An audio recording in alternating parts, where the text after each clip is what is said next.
Welcome to Books vs. Movies, the podcast where I set out to answer the age-old question, is the book really always better than the movie? I'm Yuvia, an actress and book lover based out of New York City, and today I will be talking about Room by Emma Donoghue and its 2015 adaptation Room, starring Brie Larson and Jacob Tremblay. Okay, hi y'all. So, I'm excited to do this episode. I'm always excited to do an episode. But, yeah, release-wise, everything's coming out when I'm intending to. But behind the scenes, these past few weeks were much busier than I thought they would be, which is not a bad thing necessarily, or by any means. Yesterday, where do I even start? I was in rehearsal pretty much every single day 2 weeks ago, and there's quite a bit of work at my job, so just busy.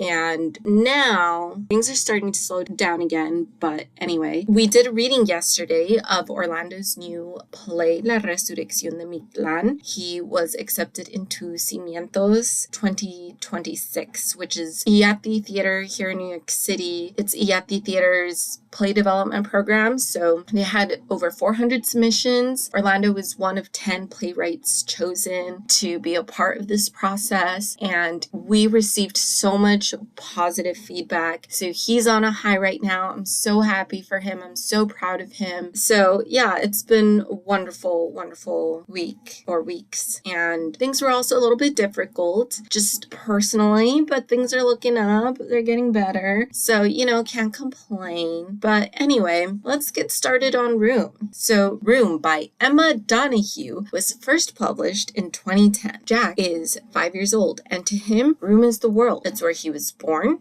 It's where he and his ma eat and sleep and play and learn. And at night, his ma shuts him safely in the wardrobe where he's meant to be asleep when old Nick visits. To Jack, Room is home. But to his ma, it's a prison that she has been held in for 7 years. In an effort to create a sense of normalcy for Jack and filled with nothing but love, she has created a life for him in his 11 by 11 foot space. Jack is starting to grow older, he's starting to get more curious, and Ma's also starting to grow more desperate. And she knows that she and Jack cannot stay in Room for much longer. The 2015 adaptation of Room stars Jacob Tremblay and Brie Larson, and it's a film that follows a little boy who is held captive in a room with his mother since his birth, so he has never known the world outside. So this is a great film. This is a great book. I saw the film when it came out or shortly after it came out, and this is my first time reading the book. I was like, you know what, let's do this. So yeah.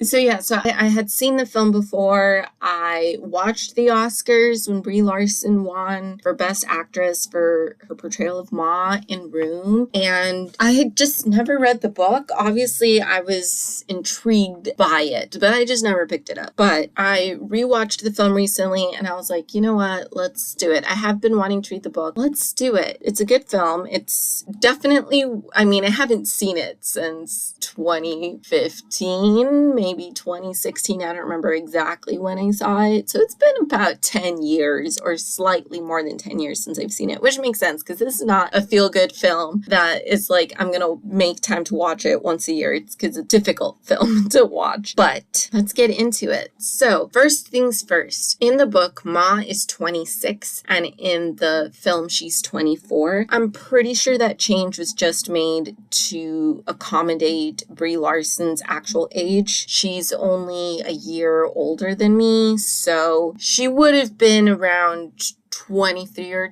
24 when they filmed this. I'm sure she could have played 26. So, visually a 24-year-old and a 26-year-old don't look much different. So I can't think of any other reason why this would have been done other than to accommodate Brie Larson's actual age, but I can't be too sure. So that means in the film, she was kidnapped when she was, spoilers, yes. She was kidnapped, which is how she's been in Room for 7 years. Spoiler alert, you know this, but anyway. So So Ma in the film was kidnapped when she was 17, and she's been there 7 years. And in the book, she was kidnapped when she was 19, and again, she's been there 7 years. So yeah, I'm not really sure why that change was made. I also, obviously you can get kidnapped at any age, but I do feel like it might be, I don't know. I'm thinking of myself when I was 19. I'm not gonna lie, probably still would have been pretty easy to kidnap at the age of 19, but granted, it would have been slightly more difficult as a 19-year-old than a 17-year-old. So I don't know if that was also reasoning, but if I had to guess, I would guess more to accommodate Brie Larson's age. Anyway, so when they're in room, there aren't a lot of major changes between the book and the film. I think the biggest change while they're in room is just how Jack sees old Nick for the first time. So old Nick is Jack's biological father, and the events of how he sees old Nick for the first time are slightly different. Nothing too major, but there is a slight difference there, but nothing. Most of the major changes happen once Ma and Jack have been rescued from room. And so the way that happens, and this is exactly the same in both, is that Ma fakes an illness for Jack. So she's hoping that she puts really hot washcloths on him so he feels kind of sweaty and feverish. She makes herself throw up and spreads it on the pillow so that it looks like Jack threw up. And her hope is that she can make Jack look sick enough that old Nick will take Jack to the hospital. When that fails, she convinces old Nick that Jack is dead, and she trains Jack on what to do. So she rolls him up in a rug, and she's like, you cannot move, you cannot make any sounds. He's going to throw you in his truck. Once you're going to roll out of the rug and then jump out of the truck, and whoever you see first, you're going to say who you are and just tell them that you need help. So that's exactly what happens. In the book, there's no major incident. Jack,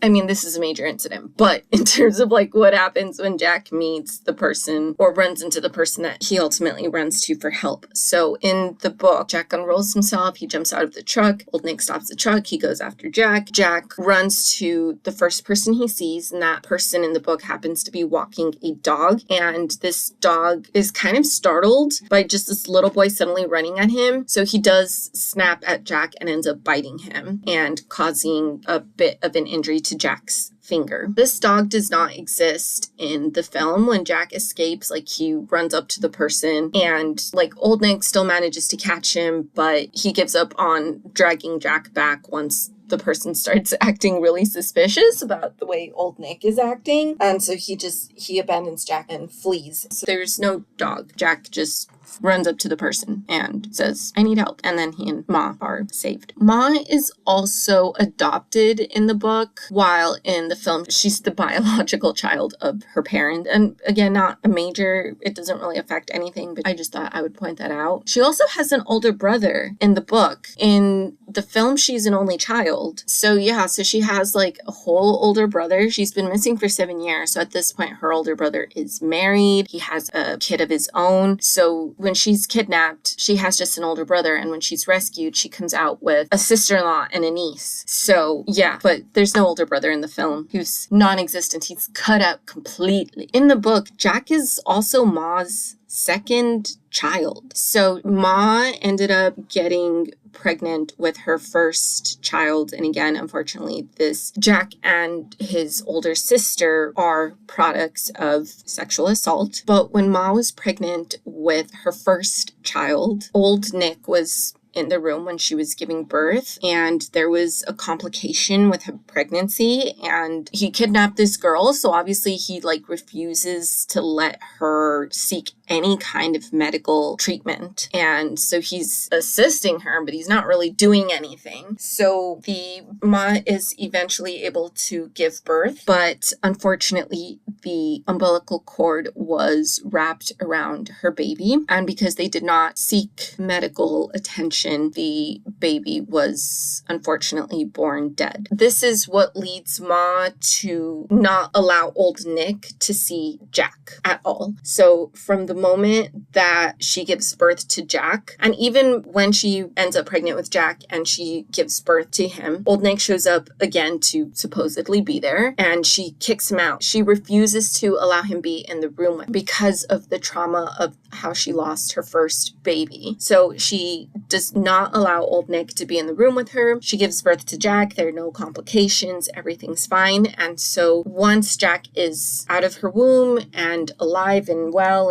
and breathing and healthy as a child born in these circumstances could be, she refuses to let old Nick see him. And it's kind of like she's protecting Jack, obviously, but it's also kind of like a superstition because the last time that he laid eyes on his child, the child died. So it's a little bit of superstition, but ultimately Ma is also just protecting Jack from this horrible person who kidnaps her and sexually assaults her almost every single night. So yeah, I understand why this was cut out from the film. It just would have required too much explaining, I think, and this is already such a heavy film. I don't know, like just reading about it in the book was difficult. But anyway, I also found it really interesting, like once they are rescued, in the film we don't really get a sense of time. Like obviously we know time is passing, but we don't get a sense for how much time Jack and Ma really spent in the hospital before being sent home. And a lot of the major events that happen in the film once they are home actually happen while they're in the hospital in the book. And yeah, it's just really interesting because like I'm reading all the events that are happening in the book, and then Jack will say something like, it's been a week since we were rescued from old Nick's place. And it's like all of these things happened in 1 week. All of this. It does make sense that like so much would happen because now they're free and Jack is having a hard time adjusting to life outside of room, and it's overwhelming,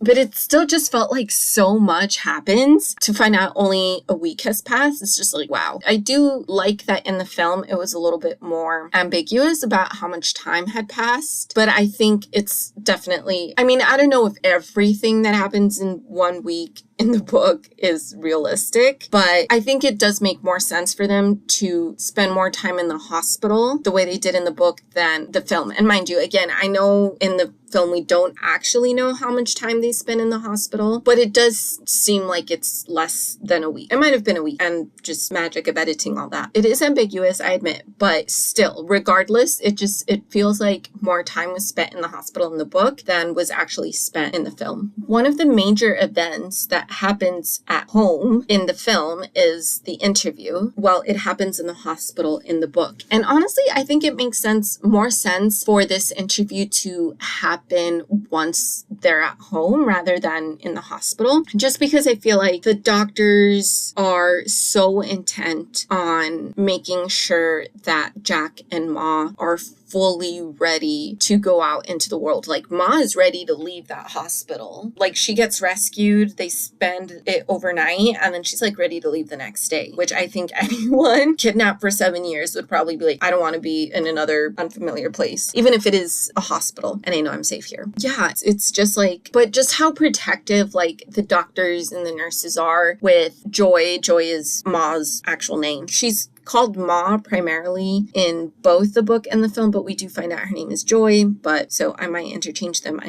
apologize for that, just kind of how my brain works. But anyway, so yes, with like, it makes total sense. The doctor is very like, you can't go home yet. Like you need to have a little bit more of a psychiatric evaluation. You need to get your immune system up. Like I know you're desperate to leave, but you need to stay here a little bit longer. So I don't know if that everyone wants to have a tell-all interview with Ma makes sense, but it doesn't make sense to me that the hospital would allow it to happen on hospital grounds. I feel like they'd be very like, once she's released out into the world, that's on her, but like at the hospital, like she's not ready for it. If she decides she's ready when she's out of here, that's one thing. I do think that change made a lot of sense for the film. I think it just made it a little bit more heartbreaking. A lot of the moments we see with Ma readjusting to to being back out in the world. It makes total sense. She's like, I'm fine. Like, yes, I was kidnapped for 7 years, but I'm fine. And then I liked that in the film, we get to see her adjusting to being back home and realizing that as much as she says she's fine, she's not fine. And just how, what's the word I'm looking for? I can't think of the word. Just how irritable, that's the word I'm looking for. How irritable she is and how she's struggling to reintegrate back to her family life, and just seeing her dad refuse his grandson and just how heartbreaking that is for her. Her dad does also disown his grandson in the book, but again, this happens in the hospital. The conversation between Ma and her dad just being like, this is your grandson, and him being like, hell no, that's not my grandson, and happens in the hospital in the book versus happening at home in the film. To clarify, her mom and her dad are divorced, and her mom now has a new partner. So after her dad disowns Jack, he leaves, and so it's just Ma's mom and her stepdad like helping her and Jack readjust. In the book, the dad leaves as well after he disowns his grandson, but they have only grandma and step-grandpa helping, but they have Ma's brother and her sister-in-law helping as well. But yeah, I will say, I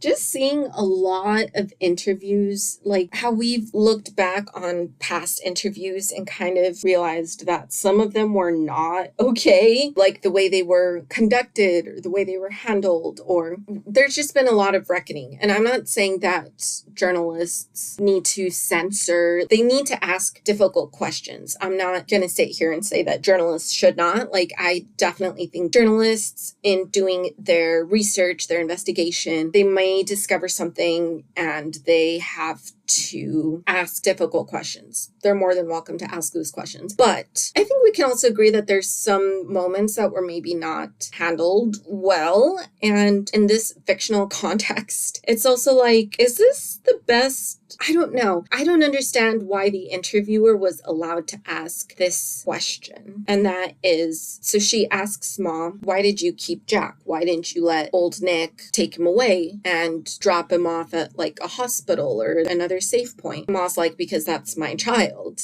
And the journalist says, I mean, I understand that, but like, didn't you want to give Jack a normal life? And I don't know, to me, it's like, why is she allowed to ask this question knowing how delicate this person still is mentally? Like, I'm not saying that's not a question people aren't wondering. I think any of us would probably wonder why she would choose to keep her son. But I also think any mother out there would also be like, I know why I'm keeping my child with me in this room. So like, no, I'm not judging Ma's decision. I understand why Ma made the decision she did. And I think it bugs me so much because it is true. It is probably something that would happen in an interview. And again, I understand asking the difficult questions, but this is already a difficult thing for Ma to talk about. And she's traumatized and she still hasn't recovered from that trauma. So I don't know, like, anyway, it's not the point. She gets asked that question. It drives her into her depressive state and she attempts to kill herself. So she has to spend even more time at the hospital than she would have had this interview not happen. But that's all I'm trying to say. I understand needing to ask difficult questions, and that's one of the difficult questions that people are probably wondering the answer about, but there's still like delicate way to ask, or a more just a nicer way to go about it, or don't ask the question at all at this point in time. You can wait until she's recovered a little bit more. That question really bugged me because it's like, have some empathy. Have some empathy.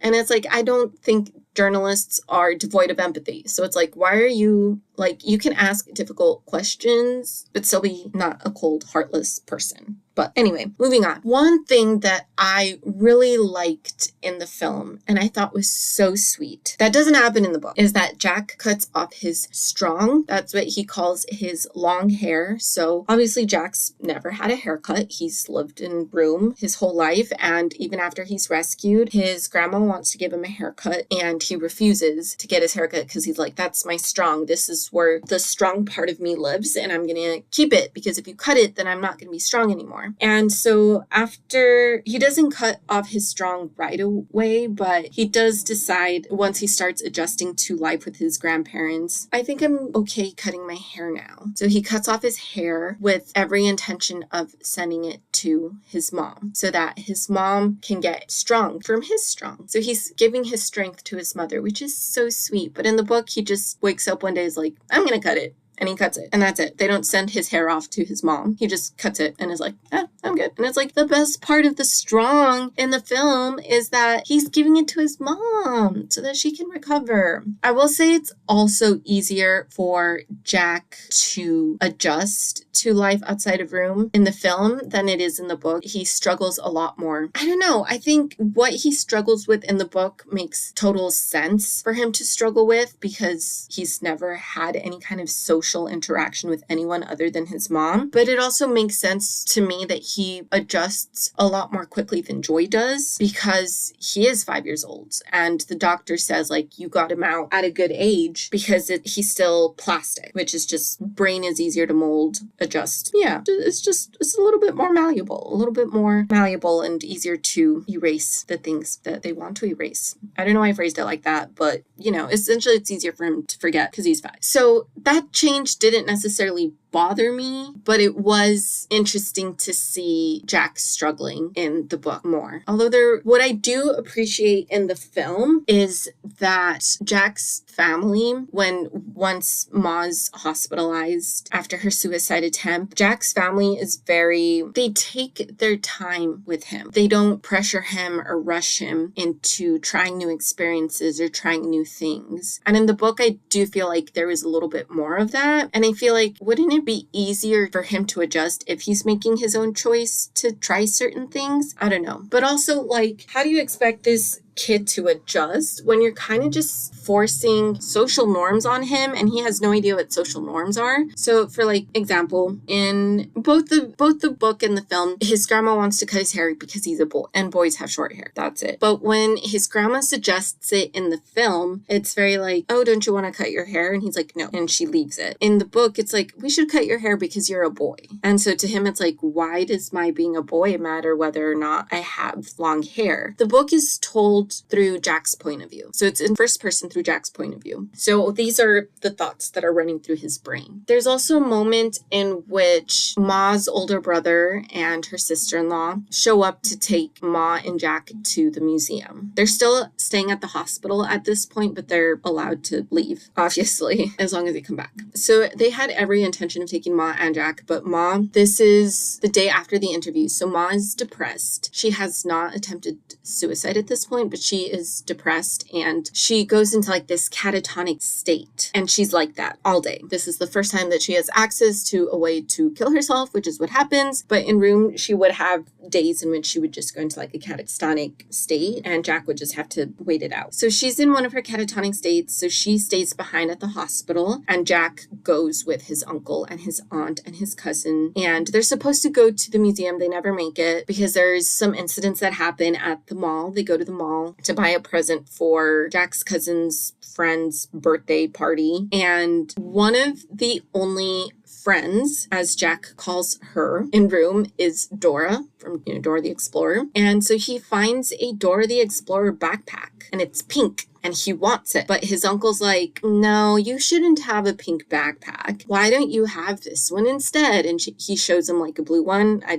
think might have been Spider-Man. But Jack wants the pink Dora one because Dora was his friend in room. And so they're like, unfortunately, I feel like that is a little bit more accurate to the society we live in, that this little boy who has no idea about social norms, gender norms, gets thrown into the world and is automatically being forced into it. Jack ends up taking the pink backpack anyway. Like he starts walking out of the store with it because he has no idea he has to pay for it. And so his aunt and uncle end up buying the backpack. He's about to walk out of the store with it and to avoid any embarrassment, they buy it. So it's just really sad. But I don't know. To me, it's just really sad that it's like this kid is still adjusting to life on the outside and he has the rest of his life to find out what social norms are. I don't know. To me, wouldn't it make sense sense to not force him into that while he's still adjusting. I mean, I'm not going to get into my thoughts and opinions on all this, but that's all I'm trying to say. It's just like, this kid is still adjusting and you're already trying to, I don't know. To me, it's just like, I wouldn't think it's a big deal if my nephew wanted me to buy him a pink backpack. He's growing up exposed to the world we live in now. But it's like, especially if we had just rescued him. If like Dora is going to help him adjust to life in the real world, I wouldn't be concerned about like, no, we need to get you the blue one. I'd be like, this is going to help you cope with life out here, this awful, awful world you've just been thrown into. Let's get you Dora. Anyway, that was just really frustrating to me, but it's so accurate. So I'm not like, it's accurate.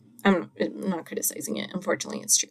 But anyway, so that's pretty much it in terms of like changes. But one thing I found really interesting is the film is about 2 hours long, and it's the way they did it was so cool. Like, it's literally exactly the first half of the film takes place in room, and then the exact last half takes place in the outside world. I always love when films do stuff like that, when it's like, right when this happens, it coincides with the time of this other event. I don't know. It's really cool. So I just find it really cool when that happens, or when like a character says like, we're like 10 minutes away from launch, and it's exactly 10 minutes from launch in the film. Like in the film, like if you fast forward exactly 10 minutes, the launch happens. So I always really like those little Easter eggs. So I thought that was really fun that it's exactly 50-50 takes place of it in room and then in the outside world. The book, it's also a lot more religious, which caught me off guard reading it because there's no mention of religion in the film whatsoever. This is not a critique or anything about religion being included in the book. It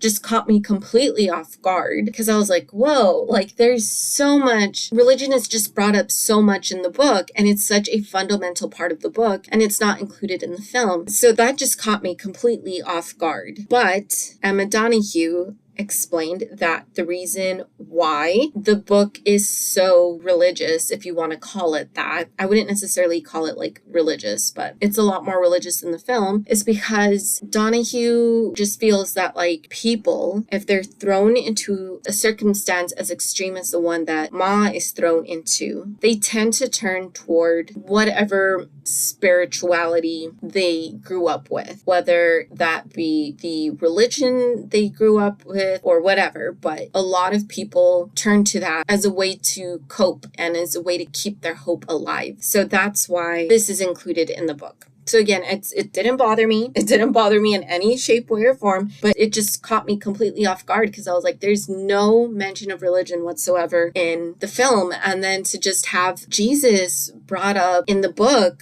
every few chapters or every few pages, well, not even chapters, this isn't really a chapter book, but anyway, every few pages, Jack talks about Jesus, or he does a prayer, or so I'm just commenting on the fact that it caught me so completely off guard, but it's such a fundamental part of the book. And Emma Donoghue's explanation does make sense to me, but it just caught me completely off guard because you would never guess from watching the film that religion was going to be brought up as much as it was in the book. I also found it really interesting that Emma Donoghue also adapted the book into the film, and she actually wrote the screenplay before the book was officially published. She believed in her book and her story that much that she wrote the screenplay. So once it was published and rights were bought, she was like, I already have the screenplay. So that's really cool. And as I mentioned earlier, Brie Larson won an award. She won the Academy Award for Best Actress for her portrayal of Ma. And honestly,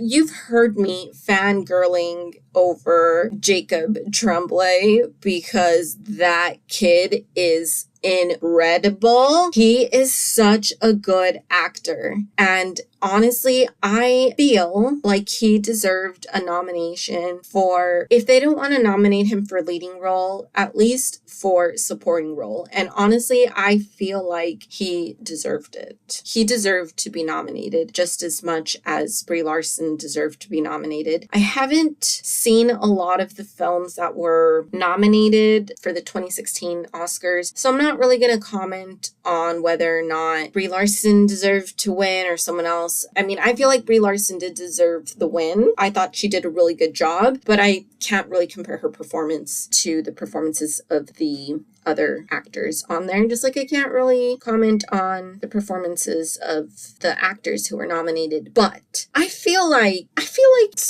one of the male nominees from supporting role not receive the nomination and shoot in Jacob Tremblay instead. I think leading actor might have been a bit more of a stretch. I think he could have been nominated for lead actor as well, but just looking at who is nominated, I think he would have had more of a shot of receiving a nomination for supporting role. I don't think he would have won. I've never seen this film, so I can't comment on Mark Rylance's performance. I don't think he would have beaten Mark Rylance, but he deserved to be nominated. Like, honestly, I remember my mom mentioning that too. She was like, Brie Larson did a great job, but honestly, like, Jacob Tremblay knocked it out of the park. And I feel like he deserved a nomination as well. This is my mom. My mom, like, never comments on, like, she doesn't really care about the Oscars or, like, the award shows or anything like that. So the fact that, like, even she was like, that little boy deserved a nomination. And I honestly do think he deserved at least a nomination. Like, this kid, man, I've already fangirled enough about him in my Dr. Sleep episode. I'm gonna fangirl over him again because this kid is so talented. He is so good. So good. So I feel like he deserved a nomination. But that being said, I rated the book 4 stars and I rated the film 4 stars. They're both excellent, but I think